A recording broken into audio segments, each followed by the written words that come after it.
let me move on to the third speaker, and I'll ask, and this is on the ground itself. We have Wilfredo, Willie, if I and Wilfredo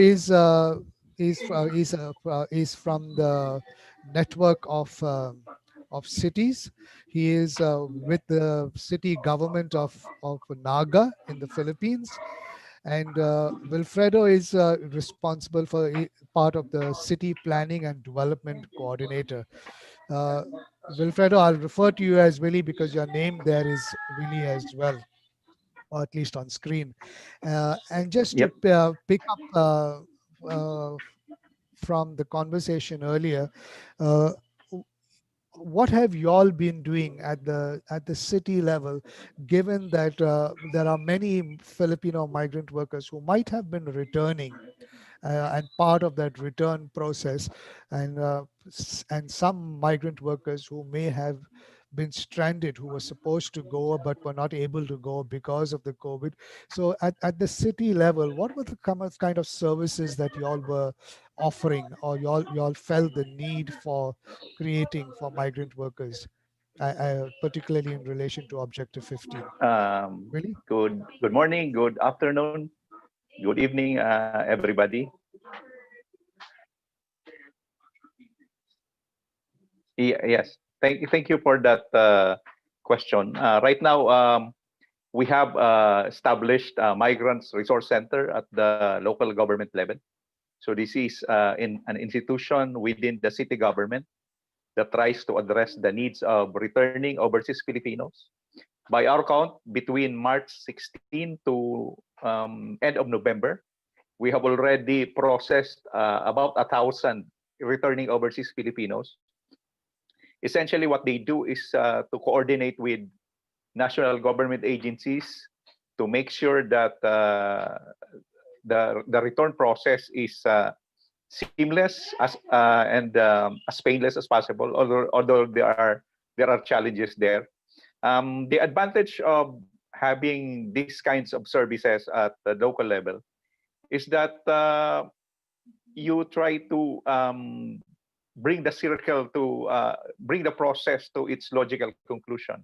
We know that COVID hit us very hard and was a big surprise at the start. But the presence of local institutions like our Migrants Resource Center at the local level, together with the Committee on Migration and Development at the regional level, allowed us to provide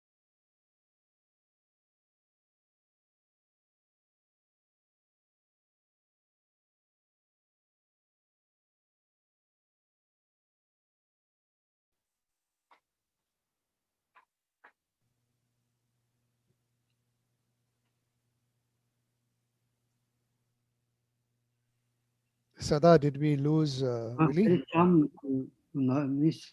I think the voice is gone. Not on mute. Willie, we seem to have lost you. Some network issue. yeah. And unfortunately, Yeah, how am I coming now? clear now. Clear. Now go ahead. Go ahead. Uh, it it seems I'm suffering from poor internet connection. Now it Go is ahead. fine. Go ahead. Okay. Go ahead. Uh, Yes, go ahead. how am I coming now? Clear, clear. Still problematic? No, clear. Okay. Okay.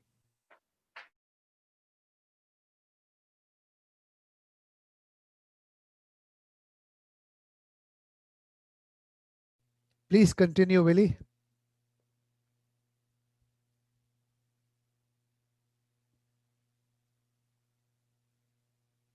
Willie, please continue. All right. Look, let me do this. Let me see when Willie comes back, if we can get him. And it is interesting to see how at the city level they have been dealing with this through the migrant resource centers. Uh, with 1,000 returnees who have already come back. But let's hope he comes back and is able to give us more information about how that works.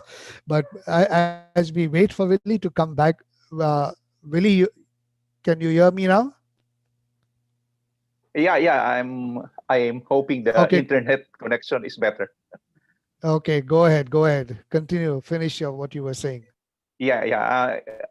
What I'm saying is that there is value in having local institutions like our Migrants Resource Center. It's a division level unit under the Livelihood and Empowerment Department of the city government.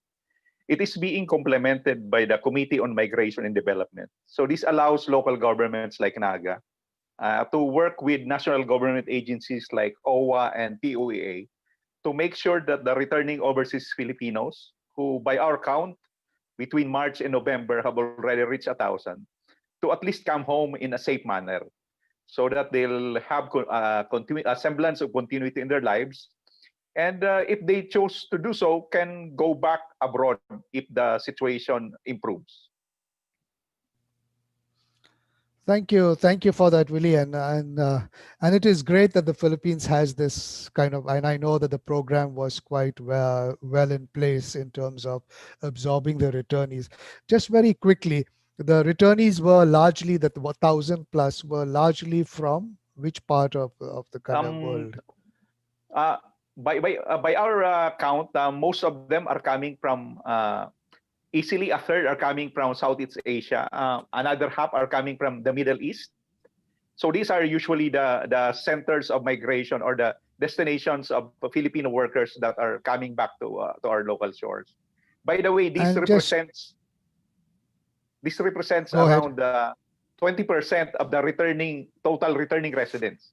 So meaning to say, out of every five are stranded local residents. One out of every five are international workers coming from abroad, going back to our city. Okay, and as you were processing this 1,000 plus who kind of returned, uh, wh- what was the information that because just to keep in mind the two earlier panelists who talked about migrant services and we were focusing somewhere in destination countries, what were you hearing from these migrants who had returned in terms of services, particularly health services being offered to them in the destination countries? Were they were they pleased with the services? Did they get the services? Were there complaints? What was the condition of these returnees? The situation actually is mixed. Some of them are working in ships who unfortunately had to stop operating because cruise ships are hit hard by the pandemic. Some are land-based workers, especially coming from the Middle East. We encountered some problems with those who actually were not able to get their salaries anymore because the ones hiring them are no longer in a position to do so. So what the government, both national and local, is trying to do is to make sure that for the interim they are able to return home, pick up their lives, and then if they, as I've said, if they choose to do so, prepare to go back to their destination country when the situation clears. So the situation is mixed. There are persons or there are overseas Filipinos who are better off when they come back, but there are also a number who really need the help of government. That's why in our case, the local government set aside around 20 million, one to allow or to provide initial capital for returning overseas Filipinos, both local and international, and then provide stopgap community employment for those who need employment. And this is mainly because of the COVID pandemic's socioeconomic cost to the local economy. No, so that's great. And this 20 million, you're saying this is only the local government because there was Yeah, also yeah. money from the national government that was made available, isn't it? Yeah, this is purely local. We had to realign our budget. We found that we have some 80 million free out of the savings that we're able to generate, and the belt tightening initiatives of the city government. Out of that 80 million, we were able to allocate 20 million for this business stimulus fund and community employment program. All right. And how many of these 1,000 who have returned, how many of them availed of such services? And I have yet to have a tab on this, but there is a special window for overseas Filipinos that actually allocated 3 million specifically to address the needs of the overseas Filipinos. I don't have the exact count right now, but it is something that I can share with you after consultation with the appropriate department handling this program. Thank you, thank you. And I would, and maybe for you to, as a follow-up question when I come back to you again, is for you if you could share with us. This is the city of Naga, and just for the rest of our participants on the panel, to know that does the city coordinate with other cities in the Philippines, kind of thing, and how is that coordination done? I'll come back to you on that Sure. as I move on to the next panel. But